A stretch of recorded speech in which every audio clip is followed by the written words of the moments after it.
Como garantir a segurança da sua família após o seu falecimento? Olá, me chamo Noemile Mota e sou advogada de famílias e sucessões.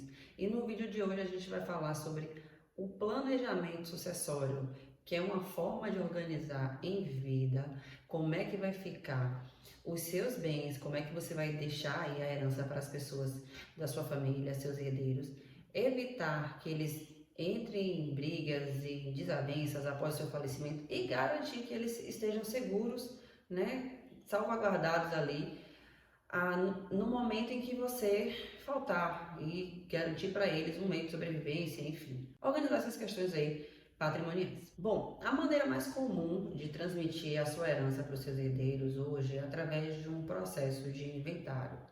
Porém, existem outros meios jurídicos de organizar ainda em vida a partilha da herança, a partilha dos seus bens, para que ela seja transmitida de maneira mais rápida para os seus herdeiros, evitando burocracias, judiciais, evitando também custos desnecessários, evitando, como já disse, brigas entre os herdeiros e também a morosidade do judiciário no processo de inventário. Então a gente vai falar hoje de alguns dos mecanismos que podem ser utilizados para fazer esse planejamento sucessório ou plano de herança. Bom, a primeira forma de deixar organizada a sua herança é através de um testamento. Existem várias modalidades de testamento e, inclusive, você pode fazer um testamento privado, você mesmo, de próprio punho, escreve ali como é que vai ficar a herança, assina na presença de 3 testemunhas. Esse documento ele tem validade jurídica desde que respeitadas as regras previstas no Código Civil, com relação à herança dos seus herdeiros legítimos e necessários, porque, como a gente já mencionou aqui em outro vídeo, você só pode dispor, deixar para quem você quiser 50% dos seus bens se você tiver herdeiros legítimos e necessários.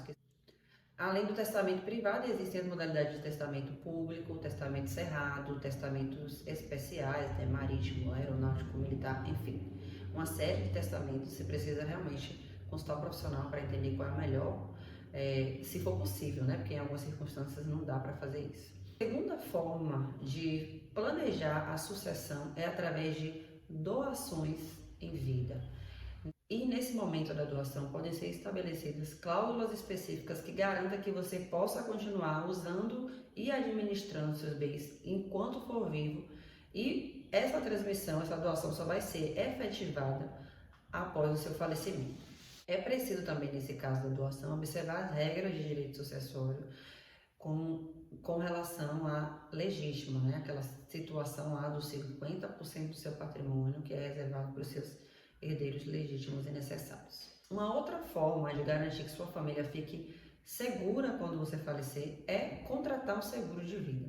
Seguro de vida não é um patrimônio inventariável, é um investimento, você contrata uma financeira e aí você vai fazer pagamento, um aporte mensal. Quando você falece, as pessoas que você elencou como beneficiários do prêmio receberão esse prêmio de seguro.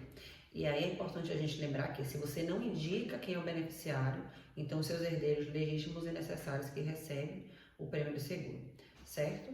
Então é importante você saber exatamente para quem você quer deixar o seguro, e no caso do seguro você pode deixar para qualquer pessoa, porque não tem uma regra dizendo que você só tem que deixar para seus herdeiros legítimos e necessários. Esse investimento, inclusive, nem faz parte do conjunto do espólio que seria inventariado.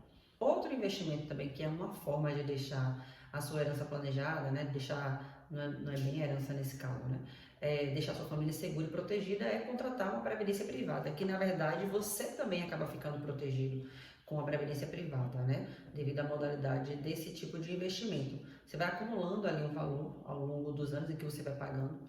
Se você precisar, você pode acessar algum benefício dessa previdência, vai depender também da instituição financeira. E outra situação é com relação a quem vai receber esse prêmio, Você também precisa selecionar as pessoas que receberão o prêmio, o valor acumulado da previdência quando você falecer.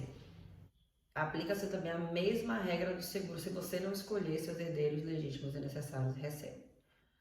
A última modalidade que a gente tem hoje no ordenamento jurídico brasileiro de planejamento sucessório é a constituição de uma holding familiar. É um instrumento bem complexo, mas que vem sendo utilizado muito por quem tem empresas, né? Por empresários de diversos ramos, inclusive de agronegócio, enfim, fintechs, enfim, a Nubank, por exemplo, tem uma holding, que é uma empresa que ela engloba outras empresas e que essa figura aí da holding vai administrar todo esse patrimônio, né? E os herdeiros ou as pessoas da sua família que devem ser beneficiárias dessa holding, elas vão figurar ali como sócios. Após o seu falecimento, então os seus herdeiros, né, vão receber as cotas sociais referente a essa criação aí, a essa holding, né? É um instrumento bem complexo, mas que é muito interessante para a constituição e organização da sua herança, no caso em que você tem empresas ou, enfim, patrimônio, bastante patrimônio vultoso, enfim, porque principalmente as vantagens de ter uma holding é a redução dos custos com o imposto de transmissão causa-mortes. Bom, para finalizar, gostaria de ressaltar quais são as principais vantagens de fazer o planejamento da sua herança ainda em vida. Não esperar, né, a falecer para que seus herdeiros, enfim, recebam aí de qualquer jeito ou até passando por um processo de litigioso de inventário. As principais vantagens que a gente tem nesse caso, primeira, né, é a agilidade, né, a forma como vai se dar a transmissão da herança, principalmente nessas situações aí de empresas, enfim, patrimônio vultoso, ou no caso em que você tem muitos dependentes que são menores de idade e que podem precisar acessar um patrimônio muito rápido ali para manter a subsistência dessa galera. Então, o planejamento ele vai garantir a agilidade. O segundo ponto, que assim, acho que é o mais importante, é evitar o desgaste emocional, as brigas, o litígio, a morosidade do judiciário, porque você sabe que isso tudo acaba deixando a pessoa chateada, enfim, irritada, e a sua família já vai estar passando, né, por um processo de luto, pela sua perda, enfim. Então, o ideal é que realmente deixe aí instrumentalizado para evitar esses pequenos, né, atravessamentos aí que podem ter. A gente tem também como vantagem a redução dos custos, né? Como eu já falei, custos com taxas, né, cartorárias, custos com taxas judiciais, custos com impostos de transmissão causa-mortes e também a redução dos custos com serviços advocatícios, porque quando você deixa planejado, o trabalho do advogado ele acaba sendo menor, então a gente consegue já fazer um procedimento mais célere e a gente sempre cobra com base na complexidade, né, na dificuldade que a gente tem de resolver o processo. Então, se já está planejado, já tem ali um testamento, já tem uma holding, já tem uma doação, então é muito mais fácil para resolver essa transmissão, né, essa partilha dos bens entre os herdeiros. Então, reduz o custo também com o serviço do advogado. Enfim, essas são as principais vantagens, né, que a gente tem caso você resolva fazer o planejamento esteja pensando aí em planejar sua herança, fazer um planejamento sucessório. Esse vídeo aqui é para você. Então, a gente já está finalizando. Eu quero te convidar para se inscrever no canal, seguir a gente nas outras redes sociais, Instagram, @Noemily Mota Advocacia. Acesse nosso site, noemilimota.com.br/advocacia. E se você tiver necessidade de contratar o serviço, nós temos nossos contatos nessas redes todas e também aqui no link na descrição.